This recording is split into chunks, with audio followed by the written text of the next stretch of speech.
how does the state impose burdens upon its citizens? And why do those burdens occur?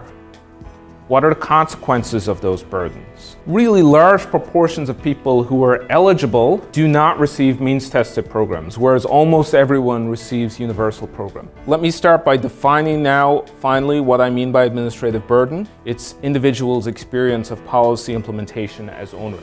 We made the argument that it occurs in any context where the state regulates private behavior or structures access to public services. So the first of three different costs is learning costs. You have to find out if a program exists, if you're eligible for it, how much it'll actually benefit you. A lot of people are not aware of the fact that they're eligible for many social programs, for example. So something like the Earned Income Tax Credit, which is one of our best known, biggest social income support, about 43% of those who are eligible are unaware that the program exists.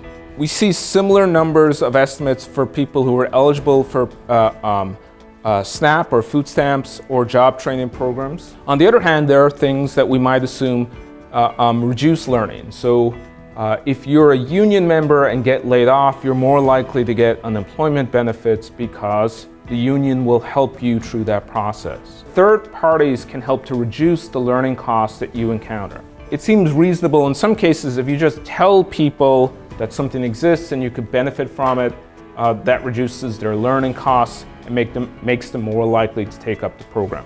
How burdensome is it for you to fill out rules and requirements and the discretionary demands that are placed upon you by an administrative actor? So filling out forms, providing documentation of status, how frequently do you have to recertify to stay in a program?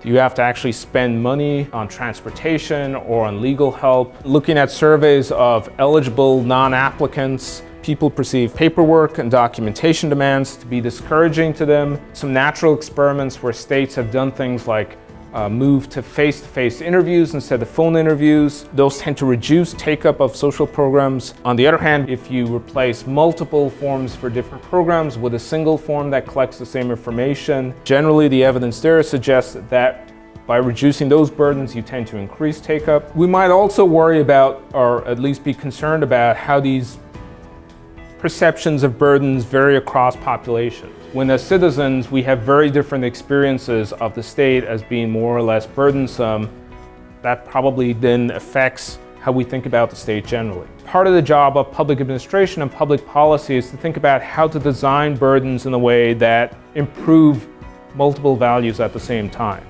that improve the policy goals you're trying to achieve, improve access, as well as minimize fraud in these programs.